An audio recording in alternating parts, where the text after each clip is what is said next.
because of you.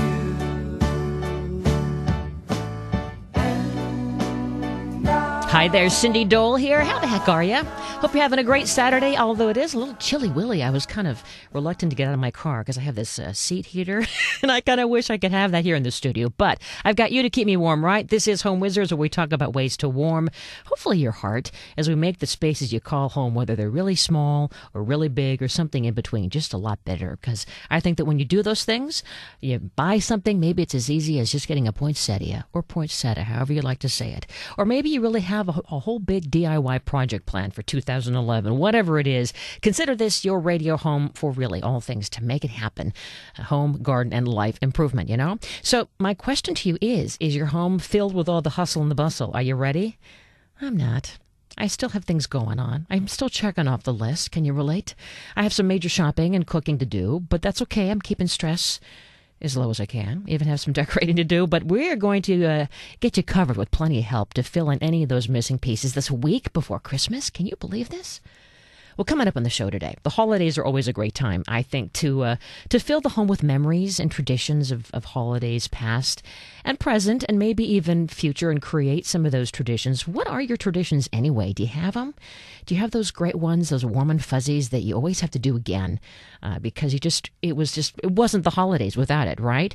Or maybe now that you're in a new relationship, you want to create new traditions together. Or you're living by yourself and you think, I still can have my traditions, right? We're going to talk about all of that with a woman who is really an expert at making it come to life. She's a tableware designer and author. Her name is Rosanna Bowles, and you've probably seen her on all kinds of shows and in magazines. In fact, she's in the recent issue of Better Homes and Gardens, and she's got some great tips from how to make that table, how to make your home really filled with the spirit of the holidays, whether it's casual, because a lot of people prefer casual dining, nowadays, or just maybe really have a tradition of being formal, and how to get that look and that feel in your home. So we're going to talk about that. And then part of the festivities besides the food just may mean some good, spirits, as in bubbly, or maybe just some great holiday punch. We're going to talk with my friends at Imbibe magazine, who have always some great ideas. I love their website on how to really, for the next holiday gathering, whether you're the host or you're in charge of, bringing that bottle of wine to someone else's home, what it is to pick, and really how to just make that atmosphere come together with some great liquids, right? And then it's not only the countdown to Christmas, but to New Year's Day. That means, resolutions and goals for you and your home, and maybe for your garden. But that world's biggest New Year's party, known as Pasadena's Rose Parade, is coming up. And right now, all of these volunteers are busy creating these little mini or maxi, moving, living mini gardens. And so we're going to talk with one of my favorite garden experts to get a peek at one of the floats in particular that always unveils the new rose, okay? And we're going to get some tips for your winter gardening as well, and maybe even what to shop for that gardener in your life, and maybe even, a little something for you. So keep the number handy. It is 888-KFWB-980, 888-539-2980. And first, I have to share something cool that I did just this past week to bring, really, I think, some tradition, a new sense of tradition, and the outdoors to either your front door or even inside, an old-fashioned Christmas wreath. Well, first of all, I went to the LA County Arboretum. And they've been having this tradition now for, almost about 12-plus years. They have this class on how to make a wreath. And it sounds pretty basic and pretty easy, and it really is. But the fun part is that you are using all natural materials that some you can bring from home and others you can collect from this great botanical garden. And if you haven't been there, it's in Arcadia, and you've got to go. They have classes from A to Z. But sign up for next year, because it really, really was a fun and just heartwarming experience. And I have a video of it now on the website, on the homepage of my site. Just go to cindydole.com, and what you're going to see there is how all these people came together and made a homemade wreath that had just their personality. Anything goes. I mean, really, there are no rules to making your own homemade natural wreath, other than you want to make sure it stays together and hopefully that it thrives. But check out the video, cindydole.com. You'll see how I did it and what I chose. But I'll give you some of the details right now. First of all, you want to, for your natural wreath, just go in your backyard. You might have some things. You might have some pine trees right there. And it doesn't have to be pine trees either. It can be other things like eucalyptus, or even some ferns. Or just get your clippers and ask your neighbor who might have some of these trees and materials available if they wouldn't mind you doing a little pruning. on their behalf, And then once you're doing this, you're going to couple it with a bunch of different kinds of textures and color changes, and that's what everybody at the Arboretum did. You just kind of lay everything out on this large desk, as big of a table as you can, and then look for about 20 branches of each different kind, and maybe pick 5 different varieties or colors. And so then you're going to have these clusters or bunches that you will wire together. And you'll see what I'm talking about. So, for instance, besides the pine, you can go for other California natives. I mean, sure, you can go for like the Monterey Pine or the Douglas Fir to look really Christmassy for that natural wreath. But how about thinking of something like the podocarpus?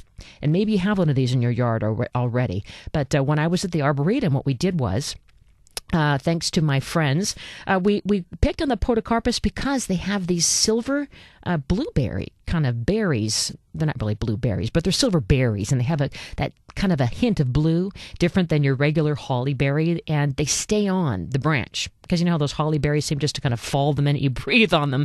So we went with those. And then magnolia leaves, that's a good one. You wouldn't think about it necessarily for a Christmas wreath, but it actually worked really, really well. And then some other things to think about. You might want to go for just some other materials that you have in your garden already. Maybe you're growing your own herbs. Okay, or even add some artificial flowers. And of course, you have to have pine cones, right? Now, on my wreath, you'll see I added oranges. And all you do is when you're using this metal wire, you just poke it right through the orange. And then you can wire it and wrap it around your wreath. So here's what you need to make the wreath. You first need to get your wire wreath rim. And you can get it at any arts and crafts supply store, okay? And then you're going to have all your natural materials, and then get some actual florist's wire, and then some great scissors or cuttings, shears that you might use in the garden, or you're a craftsy person, you have them already. And then once you make these bundles, you keep repeating that same pattern each time. You're going to wire it around, attach it to the frame one at a time, and you keep covering up the previous wire wrap until you finally have that thickness that you want. And then you can add more things. You can add the artificial flowers or pine accents that you might find at craft stores. And then, of course, you might want to even have a bow of some kind. And then you keep filling it in so there are no gaposes at all, right? And think about starting the construction at about 3 o'clock on the wreath. And this way, it allows you to start and finish the wreath away from the top where your eye is naturally drawn. And that's where it'll really be the best. And you keep overlapping these bundles, and you're going to go, oh my gosh, this is so easy. It took me about, half an hour. Really, the long process is finding and shopping, so to speak, for all of your materials throughout the garden. Now, how do you care for the wreath? I got some good tips for you, because now this is still a living thing, right? And as you put it on the front door or somewhere in the yard, or maybe even you might want to use it on the table as a centerpiece, you want it to look fresh and not all dried out, right? So here's a tip. If you are having it on the front door or somewhere outside, keep it not in direct light, but still a little bit of light, because it still wants to have some photosynthesis, and it's going to still, believe it or not, grow a little bit. But then you also don't want to put it up right away after you make it. It's a good idea to let it just kind of acclimate to the environment, maybe even just kind of store it in the garage for, overnight, and then you're going to put it somewhere where you want it to be for good for the next week or so, right? Another thing, of course, your natural wreath is going to need some water. Okay, you can always do the spritz with a water bottle, but how about this tip that I also really, really love?